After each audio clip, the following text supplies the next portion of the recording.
Hello everyone, welcome back to my channel. మీరు ఈ video first time చూస్తున్నట్లయితే like చేయండి, సబ్స్క్రైబ్ చేయండి.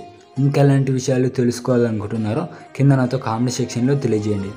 మన ఇద్దరి మధ్య థర్డ్ పర్సన్ రావడం వల్ల మన రిలేషన్ బ్రేక్ అవుతుంది అనుకున్నా, కానీ మీ మధ్య నేను థర్డ్ పర్సన్ అవుతాను అని అనుకోలేదు.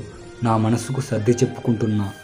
నీ మధ్య ఉన్న ప్రేమని, ఇష్టాన్ని చంపడానికి నా ఆకాశమంత ప్రేమను, సముద్రమంత ఇష్టాన్ని జీవితాంతం అనుభవించలేని దురదృష్టవంతురాలివి నువ్వు అని.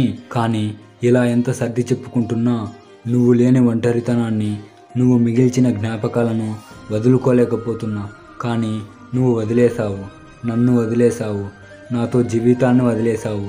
నువ్వు వదిలేశావు అన్న బాధలో బ్రతకడం భారంగా ఉన్నా, నలుగురిలో నవ్వును నటిస్తూ బ్రతుకుతున్నా. నన్ను చూసే వాళ్ళందరూ వీడికి ఏం తక్కువలే అనుకుంటారు. అవును, నాకు అన్నీ తక్కువే. నా బాధలు, నా కష్టాలు నాకు మాత్రమే తెలుసు. మీకు ఈ వీడియో నచ్చినట్లయితే లైక్ చేయండి, సబ్స్క్రైబ్ చేయండి. ఇంకా ఎలాంటి విషయాలు తెలుసుకోవాలనుకుంటున్నారో కింద నాతో కామెంట్ సెక్షన్లో తెలియజేయండి.